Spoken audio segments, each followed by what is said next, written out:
বন্ধুরা, তো সারাদিন তো একদম টাইম পাইনি, এই বসলাম। যেহেতু আমার বড় মেয়ে দুষ্টু, ওর এক্সাম শুরু হয়েছে, মাধ্যমিক ফাইনাল। তো ডায়মন্ড হাওড়া সিট পড়েছে, অতটা দূরে ওকে আমি একা ছাড়তেও পারছি না। তো কাল বাংলা পরীক্ষা হয়েছে, আজকে ইংলিশ পরীক্ষা। তো পরপর দুদিন পরীক্ষা, বুঝতেই পারছো এতটা দূরে যাওয়া। সোনারপুর থেকে ট্রেন ধরতে হয়, এখান থেকে সোনারপুরে যেতে হয়, সোনারপুর থেকে ট্রেন ধরে ডায়মন্ড হাওড়া একটা স্টপেজ আগে রাধানগরে নামতে হয়। বাড়ি ফিরতে ফিরতে ওই 4:30 পৌনে 5টা, তারপরে বাড়িতে ফিরে স্নান করি, কেননা ট্রেন জার্নি করে এসে ভীষণ শরীর ক্লান্ত লাগে আর ভীষণ কষ্ট হয়।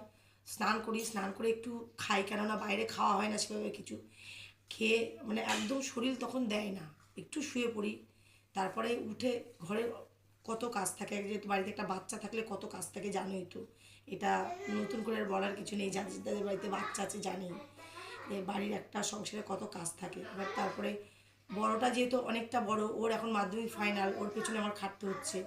ছোটোটা দুদিন স্কুল অ্যাবসেন্ট হচ্ছে, কাল থেকে স্কুলে পাঠাবো ভাবছি।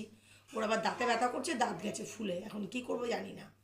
ছোটোটা আবার সামনের মাস থেকে এক্সাম, তো ভীষণ চাপে আছি। এবার একটা জিনিস কি বলুন তো, আমি আগে আমার মেয়েদের পড়াশুনোটা জরুরি, ওদের পড়া, স্কুল, টিউশনি সব করে, ঘরের কাজ করে, সব কিছু করে নিজের জন্য যেটুকু টাইম পাই আমি ভিডিও বানাই, তোমাদের জন্য ভিডিও দিই।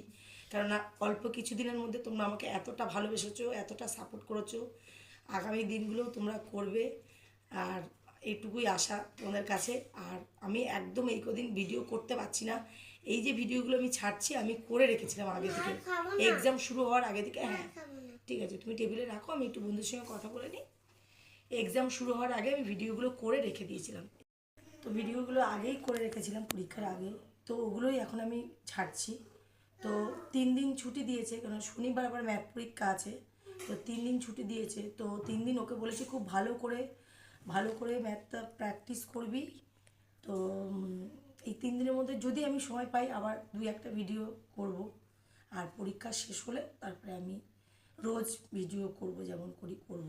কেননা মেয়েদের পড়াশোনাটা আমার কাছে আগে, কারণ ওদের পড়া, স্কুল পড়া সব কিছু আগে, তারপরে আমি নিজের জন্য যেটুকু টাইম পাবো করব।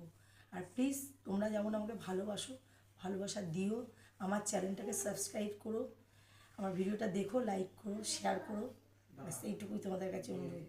তো টাটা, শুভরাত্রি।